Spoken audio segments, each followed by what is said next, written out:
Teachers, Counsellors of Reddit. What's the worst case of helicopter parenting you've ever encountered?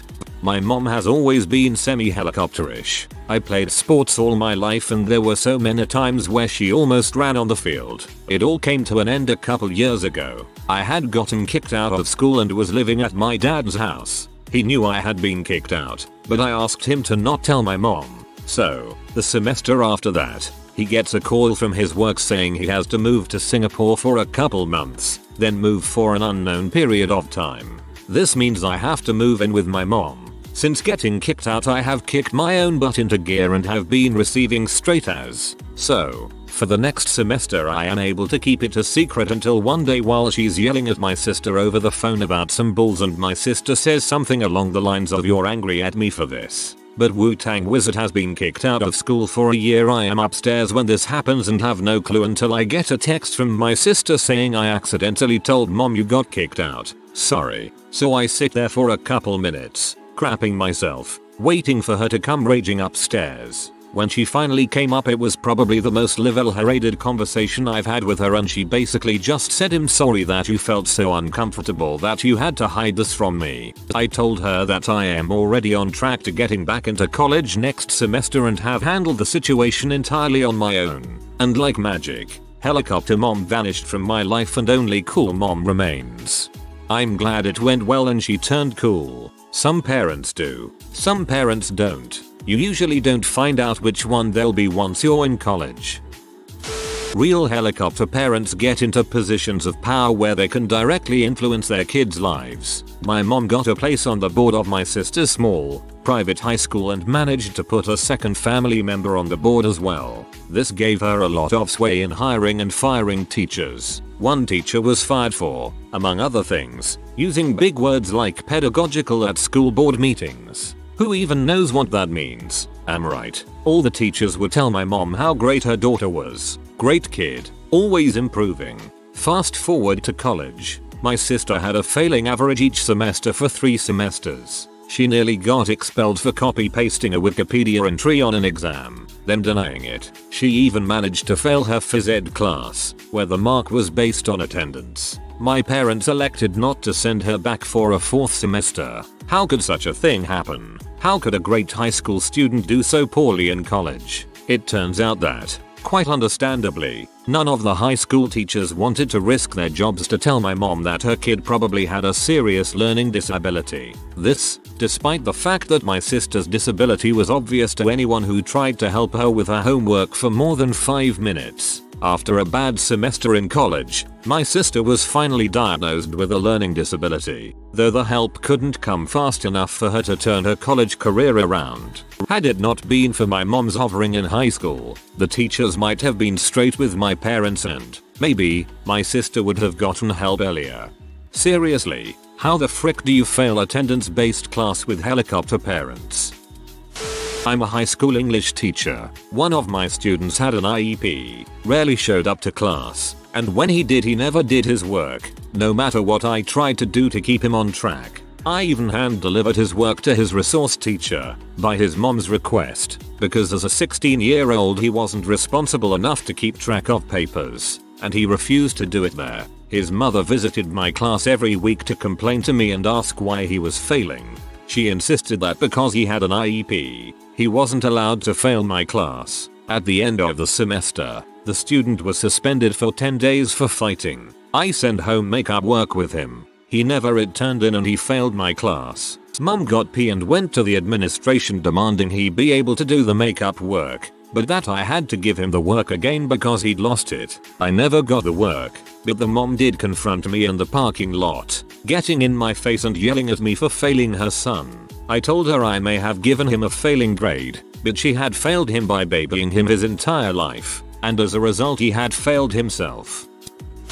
I worked at an alternative school outside of Philadelphia. Basically, it was a lot of butthole kids who thought they were tough but were really just rich suburban kids. Mostly what we got with parents were people who were still convinced their child was the most angelic out of all of them. When you are told that your son is high out of his melon and his nose is still white from the pills he snorted in the parking lot and he proceeded to call a teacher a bee for not answering his snarky question, You're not supposed to accuse the teachers of picking favorites and making things up. Nah, your kid is a dong. Maybe you should have parented. Because I got a message on this. Let me explain that I put a lot of time in with this kid, helping him through his work and trying to give him goals outside of class. There were kids with addictions, most of them, who obviously were completely jerks most of the time, but this kid was another level. The family had a lot of issues and all of his siblings were the same. Just because I teach doesn't mean I don't notice the up and coming buttholes of the world. They're there and we still need to teach them and try to change them. Have both the best and the worst. Neither were mine, though. This was about 6 years ago. The best, not mine, but a colleague's student. Decent student, solidly average. Didn't hand in his final paper. WTF, she thought, and then she received an email from his mom. Can get an extension on his paper? We're aware it was due this week, but this weekend he was jumped while heading home from a bar. I understand this is really odd. I wouldn't email my son's professors unless it was absolutely necessary. Picture included with the email. Kid's face is bloody, cut, and swollen. Totally got the extension. The worst, a student of another colleague. We were sitting around marking papers when he bursts into hysterical laughter. Colleague 1. Can anyone make sense of this sentence? It's not even a thing. This is an anti-thing. He reads it to us. It's half a rant, half 8th grader gibberish. Colleague 2. Oh my god. I just read that exact same thing. She flipped through a stack of papers and pulled it out, compared, and it's basically the exact same paper by the same student submitted to 2 separate classes. Totally counts as academic dishonesty and that's explicit in the outline. It has to be original work for the class. The 2 of them take the papers to their professors. They agree. It goes straight to the department head as a case of plagiarism. Student is completely livid. He's clearly a genius. Everyone else is a moron for even questioning his work. And he'll have our heads and our jobs for this. He schedules a meeting with the department head, like he's supposed to, and the day finally comes. In this mug, chubby little sucker struts, fully suited up, and right behind him is Uncle Sleazy Lawyer, complete with matching suit and briefcase to boot. We can hear the student muttering as he stomps down the hallway about how he's going to be a great legal mind one day because his uncle told him so and he was totally going to show us all. It was all I could do not to laugh. They go into the office, close the door, and Uncle Lawyer loudly declares for all to hear, "My client has prepared a statement before we begin. Department head, number, student, but it's my department head, number, student, but, department head, number." We couldn't hear anything after that. We had to close our own door so we could laugh. He was disciplined appropriately, though. All the professors knew who that student was from that point on. First one seems really cool for looking out for her son like that. Small story about me. I was in 8th grade and my teacher was always an butthole to me. He would send me out of class because I was 3 minutes late, or not accept my math homework because I didn't work out the problems the way he wanted me to. So near the end of the year he assigned a essay to us. The subject was on any president of our choosing. I wrote my essay in about 3 hours and followed the rubric very closely. I print out my paper and leave it on my desk so I won't forget it. Before I go to sleep my mom asked me if she could borrow the laptop. So I set up the laptop for her and go to sleep. Next day turn in the essay. Next week get back the essay with a D on it. I notice a bunch of red marks on it. Read through essay and found out my mom went and wrote more to it and switched out my essay. Explained to the teacher what happened, and by the grace of God he let me turn in mine. Come back next day with my essay. Get B+ on it. She never tried again. Okay, I have to. 1. The woman who had my job before me had a helicopter mom. She was 26, working there for 2 years and I suppose she was having a stressful time. Her mother must have thought it was the administration's fault so her mom called the principal. She yelled at him for a good 20 minutes straight about how her daughter is perfect and he had to treat her like a princess. Hence, why the position was open at the end of the year and then I got it. My mom's nuts, but not a helicopter parent. 2. I had these twin Indian girls who were both violinists. They were good but very timid players. They often lost points on playing tests for projection ask bow usage. They went to our state solo festival and did pretty well. I nominated them for our all-county festival. Although the girls had the same score, the way the computer works is you have to rank them. I put the stronger girl first. Well, only that girl got into the all-county group. The mother then called me and bitched me out for a good 20 minutes. Not happy with my answer, she then proceeded to call every other music teacher and administrator in my district. Once a teacher nominates the students, we have no say in who gets chosen. This is the answer she received from everyone. She even went as far as my superintendent and the person in charge of the all-county festival. She received the same answer everywhere. She also proceeded to hate me for the next 5 years her girls were in the district. She also hated the high school teacher because her girls weren't first seat. Those poor girls.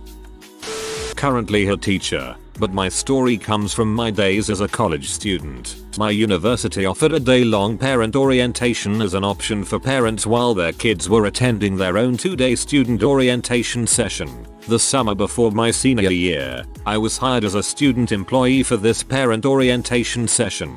Steady hours, good pay, etc. A pretty nice summer gig for a poor college student. Anyway, we met a wide range of parents at the registration table. Some of the parents were obviously not too worried. Is local bar still open? I'd love to duck out and get some nostalgia beers. Others were clearly interested, without being too overbearing. I've got a few questions about class registration. Can you point me in the right direction? But the parent that I'll always remember. Wow. Part of the script we were supposed to go over involved asking parents if they would be interested in taking a tour of their student's future dormitory. When I got to this part of the script with one mom, she completely broke down. Started bawling and crying about how she wasn't ready for her little angel to go off to college. This went on for several minutes and bordered on a full-on tantrum. Mind you, this wasn't on move-in day. This was at an orientation 2 freaking months before school actually started. I shudder to think how the actual move-in day went for that family. This will be my wife in 15 years. In high school I became really good friends with this kid named Dan. Dan and I hung out a ton, and one weekend I invited him over for a sleepover. Stay up late, watch TV and play video games. I had to meet his mother and his father to gain approval. It was like going through a job interview. Had to tell them where I wanted to go to college, my life's goals, etc. Got the approval and Dan was allowed to sleep over my house. The morning after the night of the sleepover, my mom gets a call at 6 AM. "Hi, this is Dan's mom. Are you watching your child and my boy?" My mom quickly gets over the shock and replies, "Yes, they are downstairs in the basement and they're fine. We have a finished room where we would always hang out." "Well, I would appreciate you checking on them because I haven't heard from Dan all night." My mom woke us up and Dan realized he left his cell phone upstairs. He goes to get it and it turns out he has 63 missed calls, 105 missed text messages, and 20 voicemails. He started to cry and my mom just hugged him and said it's okay and made us breakfast. My parents are helicopter parents. My stepmom was insane while the 6 of us kids were in school. She had access to every assignment, due date, date that was turned in, and grade we received. My teachers hated her. She would call about grades lower than a B. Once I ordered a Letterman jacket and when I was told the price I called my stepmom and she demanded to speak to the people selling them and told them we were poor but deserved the same privileges as everyone else. On speaker. It was so embarrassing. I was on reduced lunch and one day I couldn't eat because my money ran out. Guess what happened? Q2 crying lunch ladies and a burnt grilled cheese. I felt so bad. My dad would go to every meet the teacher night and insult the level of intelligence of every math teacher. He demanded I go to tutoring and he called my teachers to make sure I was there every morning. He even made me get their signature to prove I was there. He went with me to my community college orientation and followed me from class to class, making sure he knew where each one was,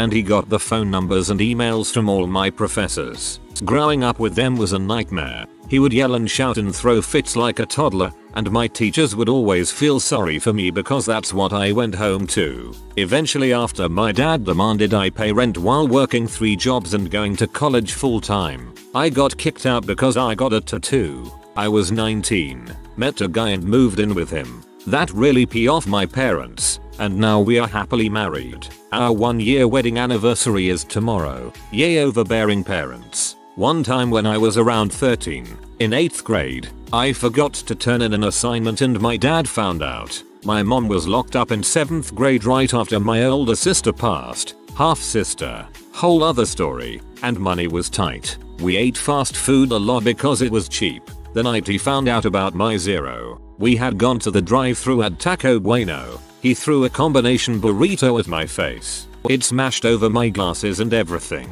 I was then grounded for making him waste food, and his girlfriend, my almost stepmom at the time, came in right after it happened. She was silent. My little brother and sister were dumbfounded. I cried and took the longest, most embarrassing shower of my life. Later that night he got wasted and yelled "frick you" at me across the room when I told him I was going to bed early. Wonder why I didn't wanna stay up and hang with Pops. He apologized to me the next morning. Hasn't apologized for anything since. Not a teacher, but a former student. This guy in my neighborhood had an older daughter that he caught fricking in high school. She used protection and all the right things, but he just couldn't stomach the idea of his daughter fricking. His younger daughter was my age, and when we made it to the age of teenagers, he literally would not let her go anywhere without him. Like he was paranoid to the extreme about her fricking. She had to go to her aunt's house right after school to make sure she didn't do any fricking in the 30 minutes between when she got out of class and her father got home. She had to sit by her father at high school sporting events. If she wanted to get something from the concession stands, she had to basically run there and back because he would come looking for her after she was gone for longer than 5 minutes. I have no idea how she wasn't depressed because she had zero social life because of this. She got a job and moved out shortly after graduation. Within a few years, she had 3 babies from 3 different men. So I guess she got the last laugh. He would come looking for her after she was gone for longer than 5 minutes. My time to shine. TLDR. A kid's father throws a crap fit because his precious demon spawn won't sleep around. I am a summer camp counselor. The way our camp works is it is a day camp Monday through Wednesday with an overnight on Thursday. After a night hike, the campers sleep under the stars on the lower field. First rule of overnight: no outside food. Second rule of overnight: no parents after 8 PM. I had a kid who we shall call Annoying Orange, being the fact that he was obsessed with the show. Annoying Orange's parents came up for the pre-overnight barbecue. The barbecue went fine until it was time to leave. Most parents bring the bare necessities for their kid: sleeping bag, back pad, pillow, tarp, toiletries. These parents brought a freaking camp bed, a heating pad, a squatty potty, a lantern, a tent, a pepper sprayer device, and a care package with perfume. The kid is 7, he does not need perfume. After our goodbye song, the kids are given 20-ish minutes to say goodbye to their parents. None of my group was present at the end of the 20 minutes because Annoying Orange's father was making a fuss because his precious baby was not sleeping at the front of the group tarp. He would verbally harass any parent who refused to move their kid's stuff from the front of the tarp. Following the tarp fiasco, Annoying Orange received about 2 pounds of candy from his parents. Our protocol for non-camp food is to confiscate it and have the children pick it up when they leave camp the next day. When we tried to take the candy, Annoying Orange's father threw a crap fit saying that his child needed the candy to calm down. He also said that if the kid did not sleep next to his candy he would sue the camp. No just number. We finally came to some sort of compromise, but by this time we were running 45 minutes behind schedule. The father refused to leave for the night hike portion of the program. Usually this portion is magical for the children since they get to experience the forest at night and see nocturnal animals. The key to this experience is the kids being quiet. Throughout the night hike, the father was on a rant about how everyone was freaking stupid at this camp and why couldn't my child be treated fairly. At long last, the man left saying he could not believe how screwed up our camp was. This was only after the camp director threatened to have him taken off the property. Judging from your TLDR, I was expecting to read about a father angry over his son not getting laid in college. Not a teacher, but a cheerleading coach. There are a few bad helicopter parents I've seen come and go, but the one that really comes to mind was obsessed with her rather chubby daughter becoming a flyer. Bear in mind, These kids are 8 and most of them are pretty small. An 8-year-old having the coordination to be thrown around in the air is a rare thing in the first place, but a fat one? Not happening, man.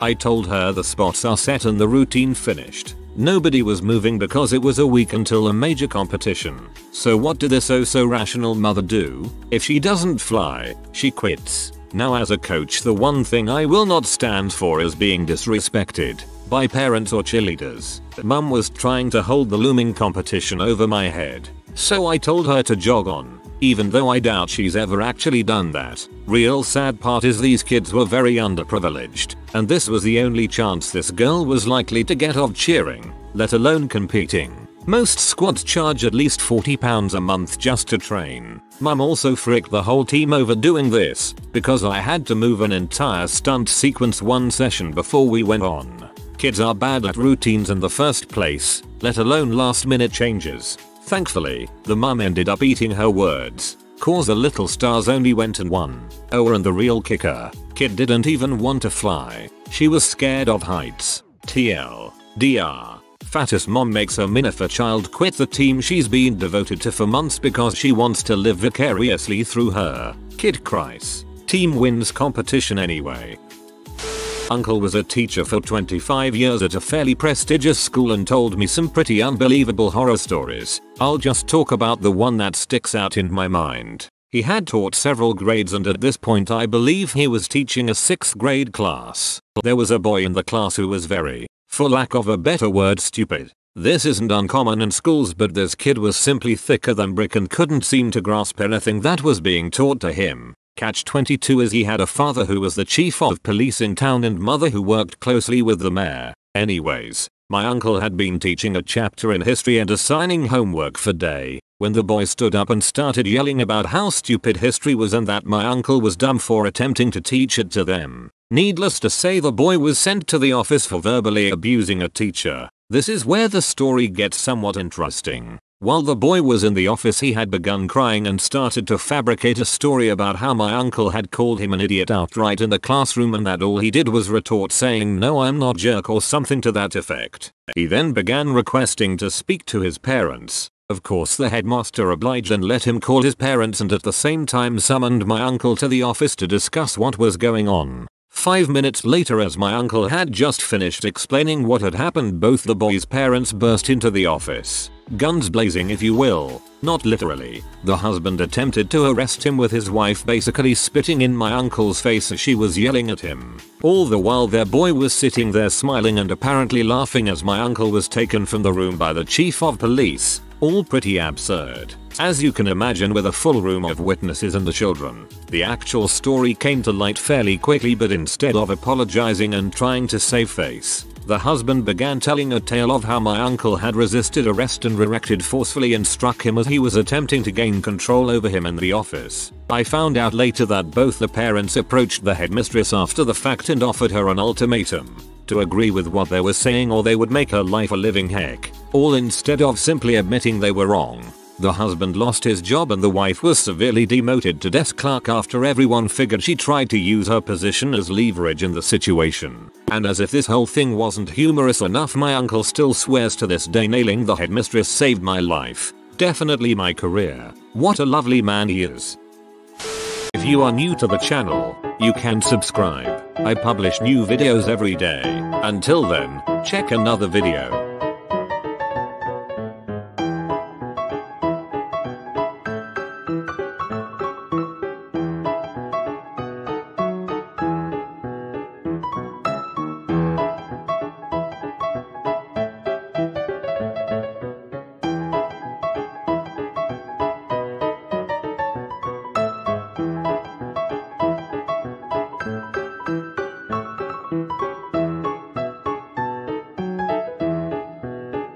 Bye for now.